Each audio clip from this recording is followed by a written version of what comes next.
ایک بادشاہ نے کسی بات پر خوش ہو کر ایک شخص کو یہ اختیار دیا کہ وہ سورج غروب ہونے تک جتنی زمین کا دائرہ مکمل کر لے گا وہ زمین اس کو دے دی جائے گی، اور اگر وہ دائرہ مکمل نہ کر سکا اور سورج غروب ہو گیا تو اسے کچھ نہیں ملے گا۔ یہ سن کر وہ شخص چل پڑا۔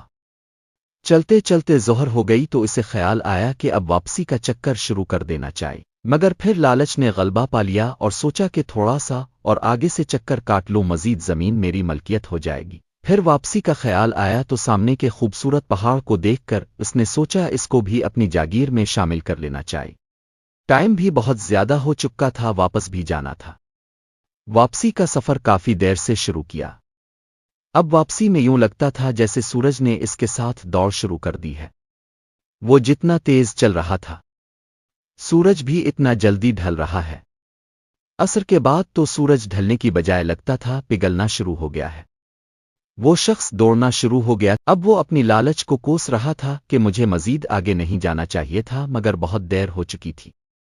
دوڑتے دوڑتے اس کا سینہ درد سے پھٹا جا رہا تھا، مگر وہ آدمی بس دوڑے جا رہا تھا۔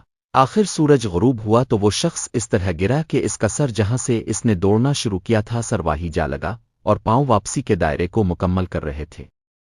یوں اس کی لاش نے دائرہ مکمل کر دیا۔ جس جگہ وہ گرا تھا اسی جگہ اس کی قبر بنائی گئی اور قبر پر کتبہ لگایا گیا جس پر لکھا تھا، اس شخص کی ضرورت بس اتنی ساری جگہ تھی جتنی جگہ اس کی قبر ہے۔ اللہ پاک نے بھی اسی طرف اشارہ کیا ہے۔ آج ہمارے دائرے بھی بہت بڑے ہو گئے ہیں، چلیے واپسی کی سوچتے ہیں۔